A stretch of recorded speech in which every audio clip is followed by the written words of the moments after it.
Olá, tudo bem com você? Vamos estudar mais um capítulo deste clássico, o livro Grande Conflito, de Ellen White, um livro que tem transformado muitas vidas ao longo das décadas. Um clássico da literatura lá do século XIX, começo do século XX.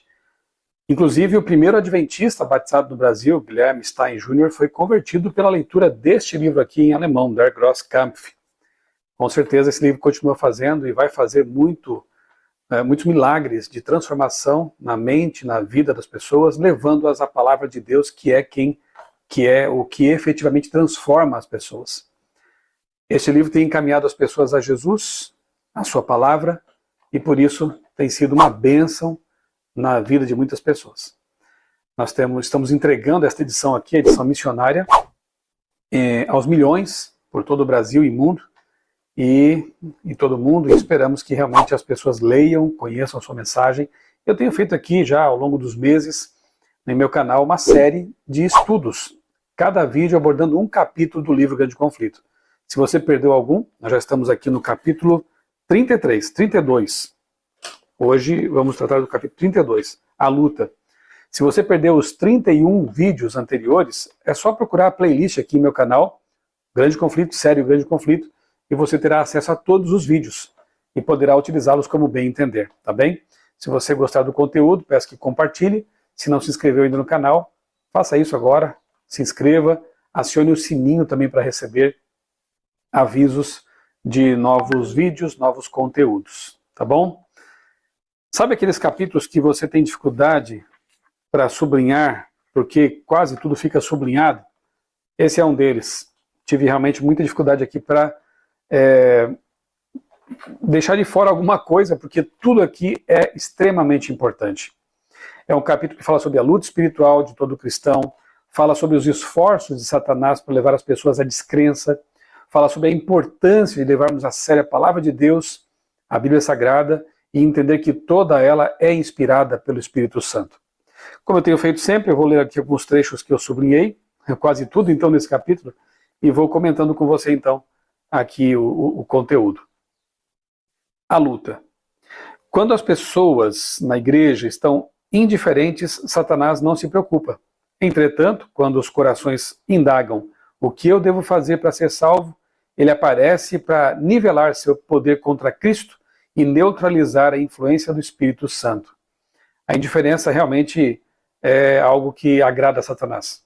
Quando as pessoas não querem saber do que é vida santa, santidade, pecado, salvação, ele fica contente. Mas quando as pessoas começam a buscar a Deus de todo o coração, aí Satanás se incomoda e começa a agir. É como se diz, né? Se tudo vai tão bem na sua vida, tudo está tranquilo, alguma coisa está errada. Porque o inimigo não deixa quietos aqueles que querem buscar a Deus. Por outro lado, Deus está com esses e vai protegê-los, guardá-los e preservar a sua vida espiritual. Ele está presente, Satanás está presente, quando os cristãos se reúnem para adorar, trabalhando com afinco para controlar a mente dos adoradores. Quando vê o mensageiro de Deus estudando as Escrituras, observa o tema que será apresentado. Então, usa suas habilidades sutis e sua astúcia para que a mensagem não alcance aqueles a quem está enganando nesse ponto.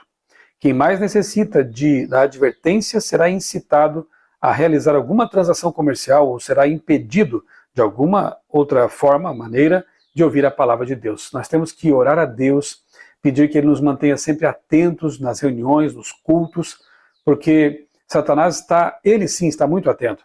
E ele vai tentar fazer com que você se distraia, que você não vá à igreja, talvez até, para ouvir justamente uma mensagem que iria tocar seu coração, tocar sua mente e transformar você. Então oremos a Deus, não percamos as reuniões de oração, de culto, os sermões, escolhamos bons conteúdos para assistir, porque Deus fala através desses conteúdos, através dessas mensagens dos pregadores, das pregadoras nas nossas igrejas, e precisamos estar muito atentos. Pedir a Deus que nos ajude, a que nada nos distraia, que nada nos impeça de estar onde estão os servos de Deus pregando, onde está a família de Deus se reunindo. Ele sabe que todos aqueles que negligenciam a oração e a leitura da Bíblia serão vencidos por seus ataques. Por isso, inventa todas as distrações possíveis para ocupar a mente. Tantas pessoas gastam horas e horas maratonando séries, assistindo a filmes, em outras ocupações, algumas até nem são ruins, mas que competem com aquilo que é o mais importante na vida espiritual: comunhão com Deus, oração e estudo da Bíblia. Muita gente não tem tempo para ler a Bíblia, para estudar a lição da escola sabatina, por exemplo, para estudar a palavra de Deus, estudar algum capítulo, algum livro, algum assunto, mas a gente vê com tristeza que gastam tempo precioso com muitas outras coisas. E a Bíblia vai ficando de lado. Veja só, Satanás sabe que todos aqueles que negligenciam a oração e a leitura da Bíblia serão vencidos. Então ele distrai as pessoas. Ou as leva a simplesmente desconsiderar a Bíblia como um livro não inspirado, como um livro indigno de nossa atenção, ou então, para aqueles que dizem que creem na Bíblia, ele leva essas pessoas a não terem tempo para ela, a ficarem distraídas com muitas outras coisas. Nós precisamos reservar um tempo de qualidade todos os dias para ler a Bíblia, para orar, para conversar com Deus. Nossa vida espiritual depende disso, nossa salvação depende disso. É pela graça, sim, mas precisamos alimentar essa experiência com Deus constantemente, fortalecer nossa mente contra os ataques de Satanás. Precisamos fazer isso.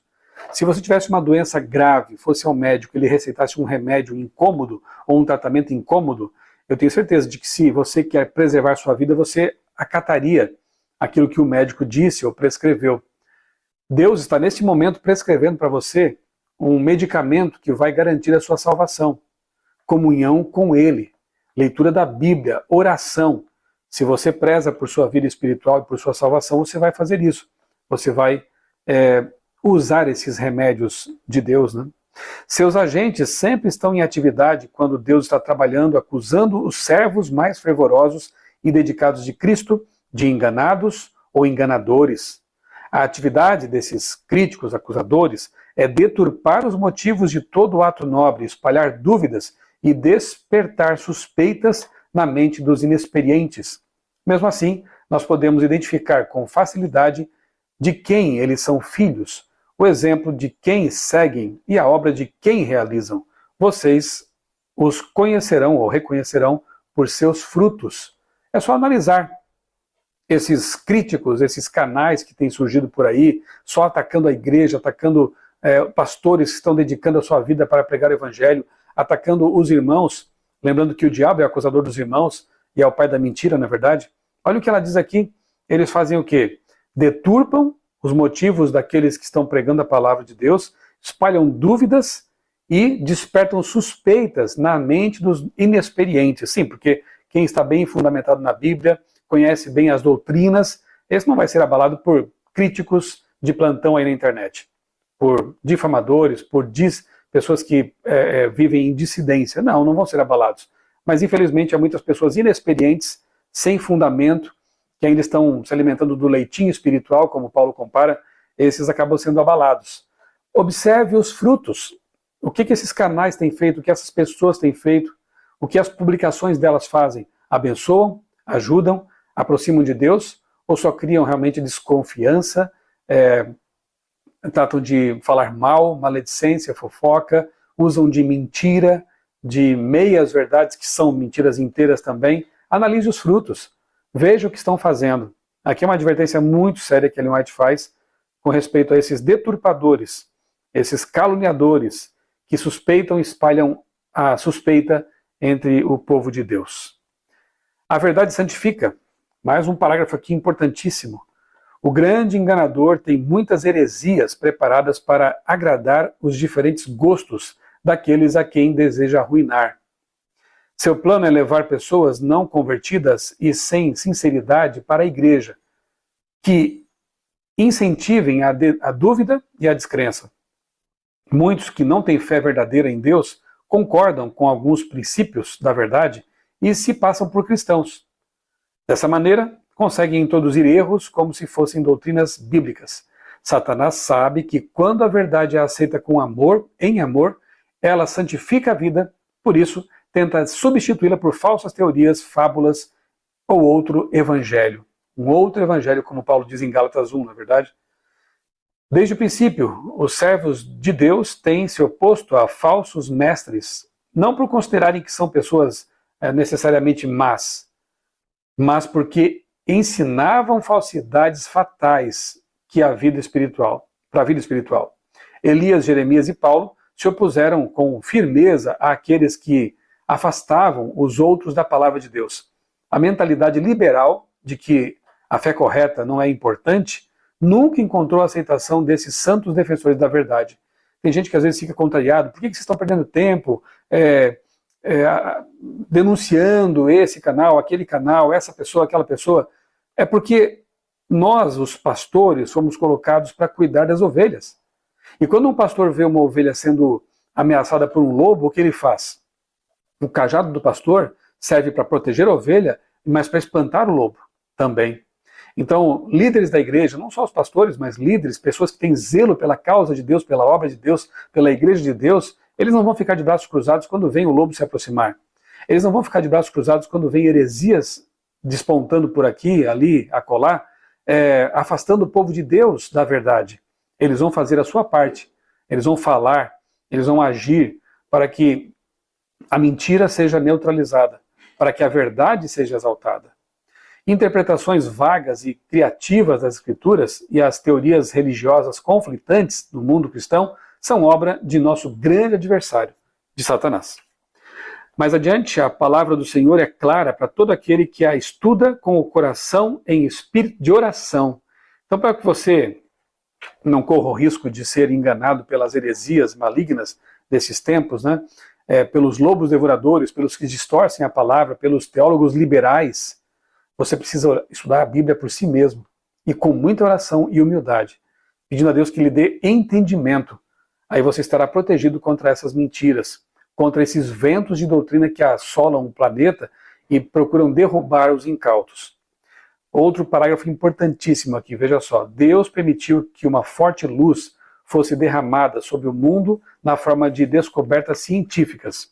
No entanto, se a palavra de Deus não for o guia, até mesmo as mentes mais brilhantes ficam confusas ao tentar compreender como ciência e revelação se harmonizam. Sim, porque a Bíblia e a verdadeira ciência são criação de Deus, e elas estão em harmonia. Mas quando a pessoa não entende realmente a ciência, as revelações da ciência, ou entende que talvez uma hipótese seja algo científico, quando não é, mais filosófico, e não entende também a Bíblia, interpreta equivocadamente, não pode haver harmonia. Por exemplo, a teoria da evolução não está em harmonia com a Bíblia. Por quê? Porque ela não é científica. Alguns aspectos até são científicos, mas a filosofia maior que rege essa ideia de que a vida surge espontaneamente e vai se aprimorando, evoluindo com o tempo, isso é falso, isso não é nem científico. Então essa filosofia, essa ideia, esse modelo conceitual, não pode estar em harmonia com a Bíblia, que garante que Deus criou as coisas perfeitas. Deus traz o universo à existência, Deus traz a vida na Terra à existência, Ele cria. Então a Bíblia ela é obviamente criacionista e não pode concordar com essas ideias evolucionistas que não têm fundamento científico, não têm fundamento na ciência empírica, digamos assim. O conhecimento humano é parcial e imperfeito. É por isso que muitos não conseguem conciliar as suas ideias de ciência com as Escrituras. Vários aceitam coisas que não passam de teorias ou de hipóteses como se fossem fatos científicos, e então acham que devem testar a palavra de Deus por aquilo que é falsamente chamado de ciência ou de conhecimento, como diz Paulo em 1 Timóteo 6,20. Tem gente querendo testar a Bíblia com um falso conhecimento, com ideias que desenvolveram, com filosofias, com modelos que não são reais, não são realmente científicos, querem submeter a Bíblia a esse tipo de pensamento. Tem muita gente que submete a Bíblia à filosofia evolucionista, por exemplo, e a outras filosofias humanas. Não funciona assim. A Bíblia está acima de toda a filosofia humana. E a Bíblia concorda com a verdadeira ciência. Mais adiante, erros perigosos. Aqui ela cita pelo menos 4 grandes erros. As ilusões do Espiritismo, a negação da divindade de Cristo, a ideia de que Satanás não existe e a negação da segunda vinda em glória de Jesus Cristo em majestade, como se ele voltasse apenas para quem morre ou coisa parecida. 4 grandes enganos que circulam por aí e afetam as pessoas. Primeiro, as maravilhosas ilusões do Espiritismo estão entre os instrumentos mais bem-sucedidos de Satanás. Quando as pessoas rejeitam a verdade tornam-se alvos fáceis do engano. O outro engano aqui é a negação da divindade de Cristo. Para Ellen White, obviamente, porque ela segue a Bíblia, e para a Bíblia, Jesus é eterno, tanto quanto o Pai e o Espírito Santo. Jesus não teve princípio de dias, ele é o Pai da eternidade, ele é o Alfa e o Ômega, o primeiro e o último. Jesus é de eternidade a eternidade. Negar essa verdade é cair nos braços de Satanás. Negar o fato de que o Deus eterno, Jesus, veio à Terra, encarnou e morreu na cruz por nós para nos salvar, é negar um pilar da fé cristã. Jesus, lembre-se bem disso, estude a Bíblia, descubra por si mesmo, Jesus é o Pai da eternidade, é o Deus conosco. Portanto, não pode ser um Deus, semideus criado pelo Pai. Não pode ter tido um princípio de dias. Negar a divindade de Jesus é abrir caminho para outras tantas heresias destruidoras. A ideia de que Satanás não existe é muito conveniente para ele também, porque se ele não existe, as coisas ruins que há no mundo são obra de Deus, e aí as pessoas ficam confusas. Se acham que Satanás não existe, ele pode agir tranquilamente nos bastidores, causando destruição, e ninguém vai atribuir a ele essas misérias todas. Outra coisa é, alguns ensinam que o segundo advento de Cristo é a sua vinda, sua vinda para cada indivíduo por ocasião da morte. Negar a volta de Jesus é negar uma promessa maravilhosa que o próprio Jesus fez, ele que nunca mentiu. Mas há muita gente que pensa assim, né, que ele não virá em glória e majestade, que ele vem para quem morre, ou que ele já veio de forma secreta em algum momento no passado. Isso tudo é heresia, é falsidade. Jesus deixou bem claro, seus anjos também, seus apóstolos também. Há mais de 2.000 versos na Bíblia que fazem referência direta ou indireta a esse fato. Jesus voltará em glória e majestade. E todo olho verá, como diz Apocalipse 1:7. Faz parte do plano de Deus nos conceder em resposta à oração de fé aquilo que ele não nos daria se não pedíssemos com fervor. Ela enfatiza a importância da oração aqui nesse capítulo, para sermos vitoriosos e para termos as bênçãos que Deus deseja nos conceder. Se Deus nos abençoasse sem que nós pedíssemos, poderíamos atribuir essas bênçãos a nós mesmos ou simplesmente ficar indiferentes ao fato de que foi Deus que nos deu. Então é importante que nós oremos, para que Deus nos conceda e possamos aumentar nossa fé e ver que Ele cuida de nós. Peça, ore, converse com Deus. Poucas pessoas param depois de rejeitar apenas uma verdade. Isso aqui é um fato, é uma escada descendente. Quando as pessoas começam a rejeitar uma verdade, na sequência rejeitam outra e assim vai. Já vi isso, infelizmente, acontecer com pessoas até que muito queridas, muito próximas, que passaram a rejeitar, por exemplo, a divindade de Jesus, depois passaram a rejeitar a existência, a realidade da pessoa e da divindade do Espírito Santo, passam a rejeitar a Deus, passam a questionar a Bíblia, rejeitam a palavra, rejeitam as revelações de Deus e acabam numa vida triste, de incertezas, de dúvidas, e muitos até abandonam a igreja para nunca mais voltar. É algo muito triste. Não rejeite a verdade. Não dê o primeiro passo na descrença, na rejeição, na dúvida. Apegue-se a Deus, fique firme com Ele, mesmo que você não compreenda algumas coisas, fixe a sua atenção, o seu olhar, a sua mente naquilo que você já compreende. E Deus vai dar luz adicional para você com o tempo. Deus nunca removerá todas as desculpas para a descrença, senão não haveria fé no processo. Todos aqueles que procuram ganchos nos quais pendurar as suas dúvidas vão encontrá-los. E quem se recusa a obedecer até que toda objeção desapareça, nunca chegará à luz. O coração não renovado está em conflito com Deus. A fé é inspirada pelo Espírito Santo e florescerá ao cuidarmos dela. Ninguém é capaz de se tornar forte na fé sem esforços persistentes de ler a Bíblia, de orar, de permanecer ali com Deus. Se as pessoas permitirem o despertamento de objeções triviais, perceberão que a dúvida se torna cada vez mais forte. Aqueles que duvidam e desconfiam da certeza da graça divina desonram a Cristo. São árvores improdutivas que bloqueiam a chegada da luz do sol a outras plantas, fazendo-as murchar e morrer debaixo de sua gélida sombra. A obra da vida de pessoas como essas sempre permanecerá como testemunho contra elas. Quem espalha dúvida realmente vai dar contas a Deus. Quem espalha falsas suspeitas, mentiras, vai dar contas a Deus, com certeza. Mas é impossível para ele colocar uma pessoa sob seu poder, Satanás, se a pessoa deseja honestamente conhecer a verdade, sem se importar com o preço. Cristo é a verdade, a verdadeira luz que ilumina todos os homens. Se alguém decidir fazer a vontade de Deus, descobrirá se o ensino vem de Deus, como diz lá em João 1, 9 e 7,17. 7,17. Se você quer realmente fazer a vontade de Deus em sinceridade e humildade, você vai ser protegido. Você vai conseguir saber o que é a verdade, discernir isso do erro e da mentira. Satanás sabe muito bem que o mais fraco cristão que permanece em Cristo é mais do que páreo para todos os seus exércitos das trevas. Amém? O mais fraco cristão que permanece firme em Cristo é mais forte do que todos os exércitos de Satanás. Ninguém está seguro por um dia ou mesmo uma hora sem oração. Rogue ao Senhor por sabedoria para entender a sua palavra. Satanás é especialista em citar as Escrituras, dando a própria interpretação a passagens na esperança de nos fazer tropeçar. Devemos estudar com oração humilde, com o coração humilde. Enquanto vigiamos a todo instante contra os enganos de Satanás, devemos orar com fé continuamente. Não nos deixes cair em tentação. Que capítulo importante, que conselhos importantíssimos nos vem aqui do livro O Grande Conflito. Oremos, estudemos a palavra de Deus, permaneçamos firmes, porque assim, em humildade, oração e comunhão com Deus, orando e lendo sempre a Bíblia, pedindo que Deus nos revele a sua vontade nela, nós permaneceremos inabaláveis, não seremos levados por esses enganos que tentam destruir as pessoas, levá-las para o caminho da perdição. Que Deus te abençoe, me abençoe também, enquanto avançamos e prosseguimos firmes no caminho da verdade, que é a palavra de Deus. Um abraço e Deus abençoe grandemente a sua vida e também a sua família. Que capítulo incrível, né? Amém.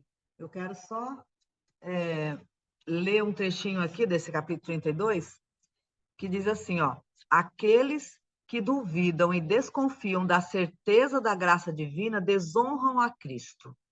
São árvores improdutivas que bloqueiam a chegada da luz do sol a outras plantas, fazendo-as murchar e morrer debaixo de sua gélida sombra. Aqueles que não andam com Cristo, eles são como aquelas árvores grandes que atrapalham, que impedem que o sol chegue nas árvores menores, né? E atrapalham o desenvolvimento dos outros também. Quer dizer, além dele não chegar no céu, ele ainda impede que os outros cheguem. Que pensemos nisso também. Jesus falou isso também para os judeus, né? A árvore que não dá fruto, corta e joga fora, né? Vamos orar? Vamos orar.